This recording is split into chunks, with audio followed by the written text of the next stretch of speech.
HAL को इस सरकार ने दिए हैं। हमने उस बात को चैलेंज किया और आज उनकी स्टेटमेंट में उन्होंने कहा कि 26,570 करोड़ रुपए एचएएल को दिए गए। मतलब निर्मला सीतारमण जी ने पार्लियामेंट में डायरेक्ट झूठ बोला। यहां पे उनकी स्टेटमेंट में लिखा है, request for proposals and cases at technical evaluation committee. Technical evaluation का मतलब पैसा देना नहीं होता है। तो ये जो उन्होंने 73,000 करोड़ का दिया है, ये बिल्कुल बकवास है, झूठ है। और जो एक्चुअल पैसा दिया गया है वो 26,570 करोड़ रुपए दिया गया है। तो ये डिफेंस मिनिस्टर ने क्लियरली एक झूठ बोला। दूसरे भी 2-3 झूठ बोले हैं। और मैंने उनसे एक सवाल पूछा, सिंपल सा सवाल, और मैं फिर से पूछता हूं, नरेंद्र मोदी जी से पूछता हूं और निर्मला सीतारमण जी से पूछता हूं।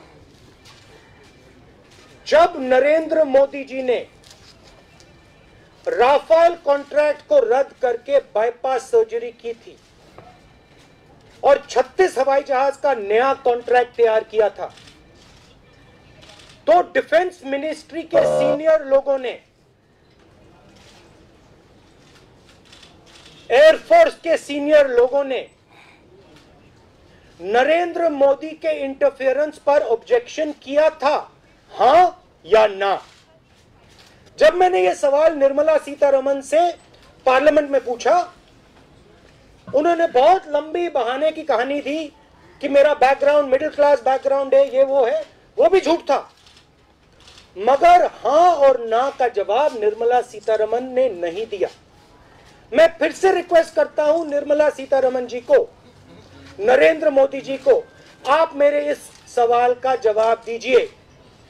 जब आपने बाईपास सर्जरी की, 126 से 36 हवाई जहाज का कॉन्ट्रैक्ट बदला, क्या एयरफोर्स के सीनियर लोगों ने, डिफेंस मिनिस्ट्री के सीनियर लोगों ने आपके इंटरफेरेंस पर ऑब्जेक्शन किया था, हां या ना? हम और कुछ नहीं मांग रहे हैं, बस आप एक शब्द का जवाब दे दीजिए, या हां कह दीजिए या ना कह दीजिए। आखिरी बात, निर्मला सीतारमण जी ने कहा कि हम एचएएल की मदद कर रहे हैं। छोटा सा सवाल, डैसोल्ट कंपनी ने एक भी हवाई जहाज डिलीवर नहीं किया है, आज तक एक हवाई जहाज नहीं आया है। डैसोल्ट कंपनी को 20,000 करोड़ रुपए हिंदुस्तान की सरकार ने पेमेंट दे दिया है। एचएएल कंपनी हवाई जहाज डिलीवर कर गई, हेलीकॉप्टर्स डिलीवर कर दिए हैं, और 15,700 करोड़ रुपए उनका पैसा आप उनको नहीं दे रहे हो, उनका ड्यू है। फॉरेन कंपनी अनिल अंबानी के मित्र 20,000 करोड़ रुपए बिना एक हवाई जहाज बनाए आप दे देते हो, और पब्लिक सेक्टर कंपनी हेलीकॉप्टर बनाए आपको दे दे, हवाई जहाज बना के दे दे, आप उनको उनका पैसा नहीं दे रहे हो। क्यों? क्या कारण है इसका भी जवाब दे दीजिए। और मेन मुद्दा यहां मैं फिर से युवाओं को बताना चाहता हूं, यह आपका पैसा है, यह अनिल अंबानी का पैसा नहीं है। और जो 2.5 घंटे का भाषण डिफेंस मिनिस्टर, उनको डिफेंस मिनिस्टर नहीं कहना चाहिए, उनको डिफेंस मिनिस्ट्री के स्पोक्समैन कहना चाहिए, नरेंद्र मोदी जी के स्पोक्समैन कहना चाहिए। जो उन्होंने 2.5 घंटा का भाषण दिया, उसमें उन्होंने 2-3 चीजें नहीं कही। सबसे पहले उन्होंने मेरा यस नो का जवाब नहीं दिया। नंबर 2, उन्होंने ये नहीं बताया कि 30,000 करोड़ रुपए अनिल अंबानी को किस बेसिस पे दिए गए, और इन सवालों का जवाब अभी तक नहीं मिला है।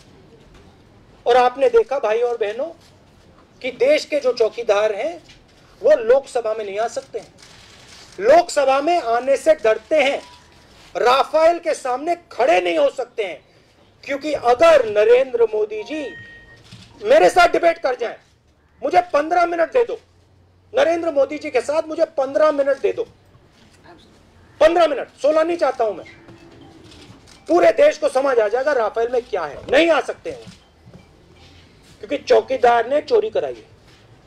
और पूछिए। आप पहले निर्मला सीतारमण का इस्तीफा मांग रहे थे, आप अभी भी उस पर कायम हैं?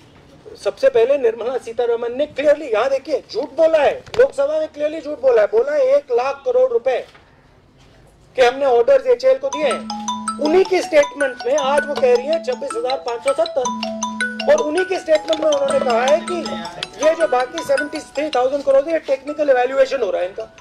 टेक्निकल इवैल्यूएशन का मतलब पैसा नहीं होता है मैडम। तो क्लियरली झूठ बोल रही है, और वो तो डिस्ट्रैक्शन वाला झूठ था, वो तो देश की नजर को उधर करने का झूठ था।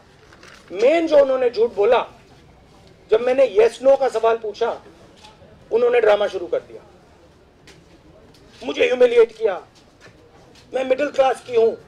सबसे पहले वो मिडिल क्लास की नहीं है, मगर वो अलग बात है। हमारा सवाल, उसका आप जवाब दीजिए ना। और मैं ये नहीं मांग रहा हूं कि भैया 2 पैराग्राफ का जवाब दो, मैं ये नहीं कह रहा हूं कि भैया वहां पे 2 घंटे का भाषण दो। मैं सिर्फ कह रहा हूं आप यस नो बोल दो। और हमारे जो प्रेस के मित्र हैं उनको पूछिए आप। मैं फिर से सवाल दोहराता हूं, युवाओं सुनो, नरेंद्र मोदी जी ने राफेल कॉन्ट्रैक्ट को बाईपास किया। 126 करोड़ रुपए 126 हवाई जहाज और 526 करोड़ रुपए पर हवाई जहाज नरेंद्र मोदी ने कैंसिल किया और नया कॉन्ट्रैक्ट तैयार किया। 1600 करोड़ रुपए और 36 हवाई जहाज। डिफेंस मिनिस्टर ने खुद कहा कि मैंने नहीं किया। मतलब डिफेंस मिनिस्ट्री का जो सीनियर मोस्ट आदमी है उसने कह दिया मैंने नहीं किया। मतलब एक ही आदमी कर सकता है, नरेंद्र मोदी। अब लोगों ने नेगोशिएशन किया, 8 साल 10 साल नेगोशिएशन चल रहा था। जिन लोगों ने नेगोशिएशन किया उनको इतराज हुआ होगा कि भाई प्रधानमंत्री ने कैसे कर दिया, हमारा काम रद्द कर दिया। तो मेरा सिंपल सा सवाल है, जब प्रधानमंत्री ने बाईपास सर्जरी की, उन लोगों ने जिन्होंने नेगोशिएशन किया था, एयरफोर्स के जो सीनियर ऑफिसर्स हैं, डिफेंस मिनिस्ट्री के जो ब्यूरोक्रेट्स हैं, क्या उन्होंने ऑब्जेक्शन किया था? क्या उन्होंने कहा था कि prime minister should not be bypass surgering our work? क्या उन्होंने कहा? Nirmala Sitharaman ji, yes no, just one word, yes और no. Thank you, thank you very much. Sir, CBI को लेकर के आज सपा बसपा ने हंगामा किया है राज्यसभा में, आपको क्या लगता है? उन्होंने कहा सीबीआई का दुरुपयोग हो रहा है।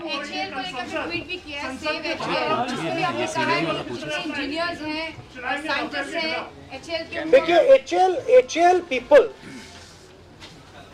I have been to HL, I have spoken to the people in HL, and you have seen publicly HL employees saying that we are being starved, we are being destroyed. Why was it necessary to destroy HL? You have to understand that. Because with a strong HL, you simply cannot give that contract to anybody else. So you have to undermine HL, which is what the government is doing. They are saying HL can't build anything. But Anil Ambani kya? Anil Ambani has never built anything in his life. He's never built an aircraft in his life. HL has built multiple different types of aircraft. So the strategy of the government, weaken HL, don't give them money, destroy India's strategic capability and give the gift to Anil Ambani. That is the plan. And that is what we are trying to thwart.